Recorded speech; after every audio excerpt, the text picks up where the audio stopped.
이제 내가 너한테 반말을 하겠어.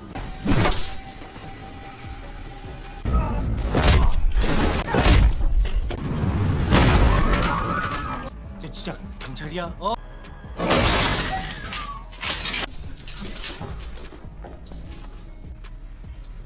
아무것도 하지 마. Raimu kenal aku ya, orang sing ngomong sing ora-ora dancuk.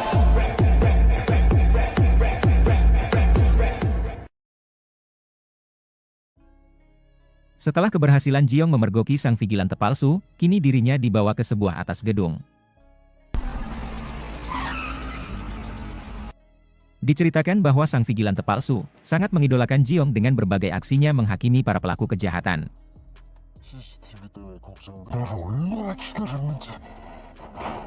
네 팬. Dan tak hanya itu, ternyata sang vigilante palsu juga telah ikut andil dalam berbagai aksi yang telah dilakukan oleh Jiong. Yang mana dirinya telah menghilangkan beberapa kamera CCTV di sekitar tempat kejadian. 내 덕분이 조금은 있달까? 지금까지 네가 걸리지 않게 된 것도. Di sini, sang vigilante palsu meminta kepada Jiong agar mau bekerja sama dalam menghabisi para pelaku kejahatan. Namun Jiong yang menyadari jika sang vigilante palsu tidak memiliki aturan dalam menghakimi, Jiong pun menolaknya. 일을 꼭 함께하고 싶어. 네 팬이라고.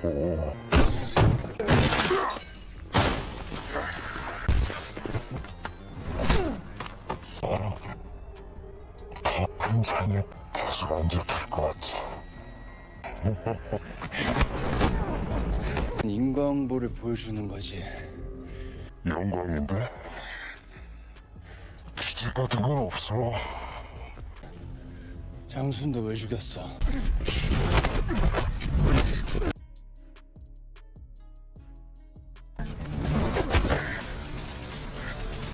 Diceritakan bahwa Jiong tidak peduli tentang siapa di balik topeng tersebut. Dirinya hanya meminta agar sang vigilante palsu menjauh darinya. 지금 내 마스크를 벗겨. 관심 없어. 내 주변에서 얼쩡대지 마. Tak hanya mengetahui tentang identitas dari Jiong, ternyata sang vigilante palsu juga telah menyadap telepon dari Jiong.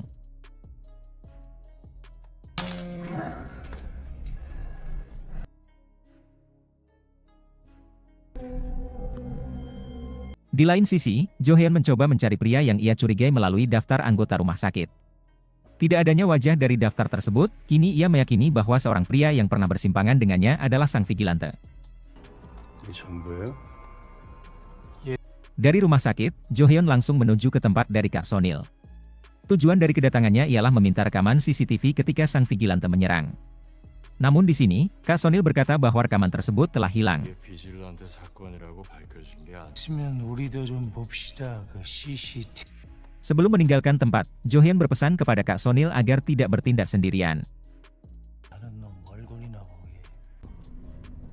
혹시나 해서 하는 말이니까 신속하게 수사하겠습니다. 무슨 뜻인지 알겠죠? 자력 구제에 나서지 마십시오. Di pagi harinya, kita diperlihatkan dengan seorang bujang bernama Gangok. Diceritakan bahwa dirinya merupakan wakil ketua dari grup DA, yang mana merupakan sponsor terbesar dari perusahaan Bucoy. Beberapa luka di wajahnya, ia dapati ketika bertarung melawan Jiong. Yang mana artinya, ia merupakan sosok dari sang vigilante palsu.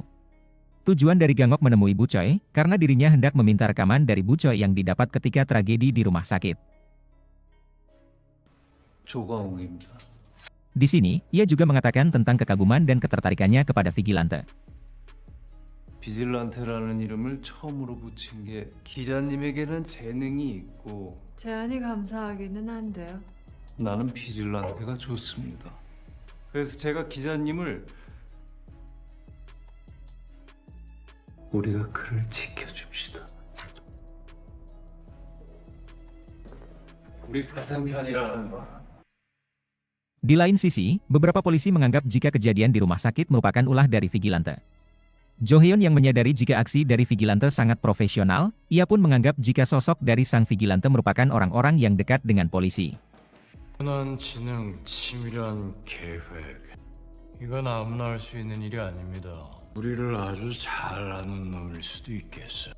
Ketika salah satu detektif memerintahkan anak buahnya untuk memberikan laporan kepada sang profesor, di sini Jo Hyun meminta agar dirinya yang memberikan laporan tersebut.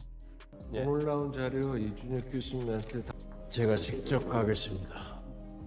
Dan besar kemungkinan, Jo Hyun akan kembali berpapasan dengan Jiong. Yang mana diketahui bahwa Jo Hyun sudah mengetahui rupa dari sang vigilante ketika kejadian di rumah sakit. 상대는 거의 안 죽었겠다. 박살 내고.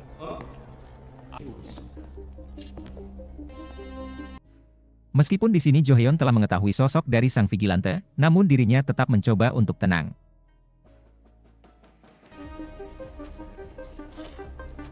바쁜 사람이 여기 웬일이야? 자, Ketika bertemu dengan sang profesor, Jo Hyun berkata tentang bagaimana jika sang vigilante merupakan seorang polisi. Namun di sini, sang profesor malah balik bertanya tentang tindakan apa yang hendak Jo Hyun lakukan jika sang vigilante adalah polisi. 비질란테가 진짜 경찰. 글쎄, 자네라면 어떡할 거야? Jo Hyun menjawab jika sang vigilante adalah polisi, maka dirinya tidak akan langsung menangkapnya. Ia akan mencari umpan penjahat yang sangat kuat untuk diberikan kepada sang vigilante. Yang mana jika sang vigilante gagal, maka masyarakat tidak akan lagi mengagungkannya. 자신의 범행을 감추지 않고 비질란테 후보를 만든 후 그중 제일 형편없는 놈을 골라 너희가 열광했던 비질란테는 Di lain sisi, kita diperlihatkan dengan Bu Choi yang sedang mencari informasi tentang perusahaan Deka. Namun ketika itu, perhatiannya teralihkan oleh postingan dari sahabatnya. Yang mana dalam postingan tersebut, seorang pemimpin perusahaan Sewol telah dibebaskan ketika sebelumnya ditangkap sebab kasus pembunuhan. Menyadari hal tersebut menarik, alhasil Bu Choi mencoba untuk menemui sahabatnya.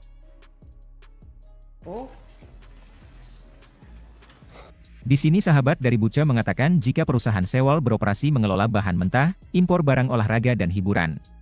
Namun di sini sang sahabat mengatakan jika itu semua hanya untuk menutupi situs judi ilegal terbesar yang dikelola oleh Sewol. Sang sahabat juga mengatakan bahwa mereka menjual beberapa jenis narkoba, yang mana salah satu pengedarnya merupakan korban yang pernah dihabisi oleh vigilante. Sang sahabat yang mengetahui jika Bu Choi sedang menyelidiki Sewol, ia pun mencoba membantunya. Yang mana, salah seorang pekerja dari grup Sewol telah menghubunginya dan akan membeberkan semua bisnis ilegal dari perusahaan Sewol. 갑자기 연락이 오더라고. 몇 년 전에 불법 사이트 운영자로 구속됐다. 그룹이랑도 엮인 게 있어? 내가 세울 자료를 좀 가지고 있는데 Bu Choi yang menyadari jika mungkin informasi tersebut akan membantu, ia pun bersama sahabatnya langsung menuju ke rumah dari pekerja Sewol. Namun ketika mereka mencoba masuk, sang pekerja sudah tewas tergantung di ruangan tamu. 연재학 씨.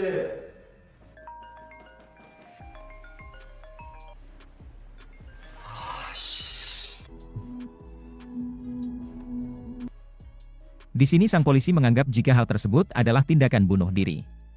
Meskipun Bu Choi bersikeras menentangnya, namun usahanya sia-sia. 보세요. 저랑 주고받은 문자. 뭐가 더 나오면 제가 연락드릴게요. Dari kantor polisi, sang sahabat mencoba membawa Bu Choi ke lokasi penting yang pernah diberikan oleh sang pekerja. 원래 만나기로 했던 곳. 어디 짐작가는 데 없어요? Di lain sisi, Ketua Jo Hyun mencoba untuk mencari rekaman CCTV di sekitar tempat Kak Sonil pernah diserang. Ketika ia mencoba untuk memasuki sebuah rumah makan, di sini sang pemilik mengatakan jika Kak Sonil dan beberapa anak buah telah mengambil rekaman CCTV-nya. Di sini Jo Hyun amat marah kepada Kak Sonil. Hal tersebut karena ia sudah memperingatkan Kak Sonil agar jangan bergerak sendiri.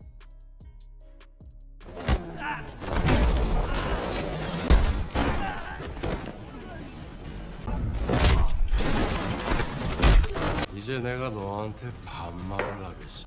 내가 얌전히 있으라고 했지.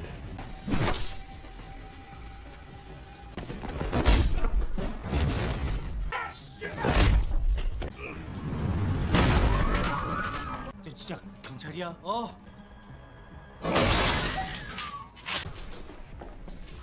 그래. 아무것도 하지 마. Di lain sisi ketika materi dari profesor hendak dimulai, dirinya melihat beberapa luka yang terdapat di wajah Jiong. Diceritakan bahwa sang profesor menaruh rasa curiga jika Jionglah sosok vigilante.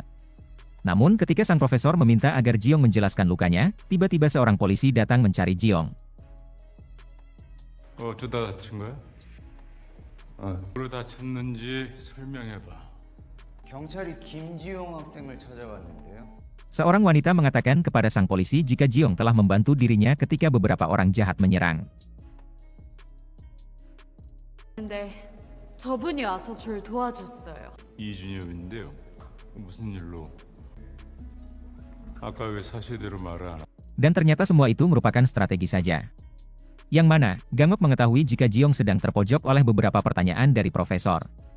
Karenanya ia meminta bantuan kepada gadis tersebut agar menolong Jiong. 지용이가 좋아했겠지. 김삼도 회사를 조사하기 시작했습니다. 얼굴 상처 때문에 곤란했던 모양이던데. Jiong yang menyadari jika identitasnya sudah hampir terbongkar. Alhasil ia memutuskan untuk bekerja sama dengan Gangok. 어때? 생각만 해도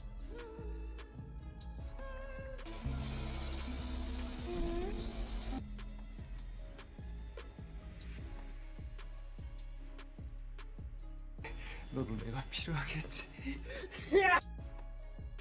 Di lain sisi, kita diperlihatkan dengan beberapa rombongan mobil yang menuju ke sebuah peternakan babi.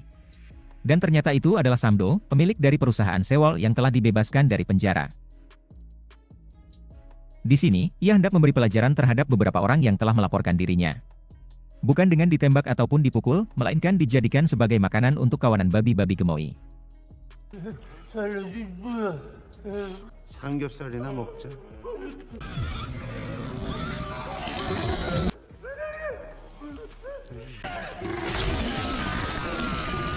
Salah satu dari anak buah Samdo memberitahukan jika Bu Choi sedang mencoba untuk menyelidiki perusahaannya.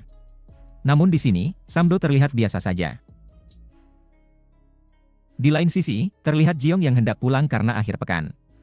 Namun ketika itu, seorang gadis yang mana pekerja dari Gangok datang. 저기요. 저 기억하시죠? Jiong yang mengetahui kehadiran dari Jo Heon, ia pun mencoba mendekat kepada sang gadis dan pergi menjauh. 근데 우리 나이도 비슷한 것 같아. 나 잠깐 화장실 좀 다녀올게. Namun di sini terlihat, akhirnya Jiong berhadapan dengan Jo Heon.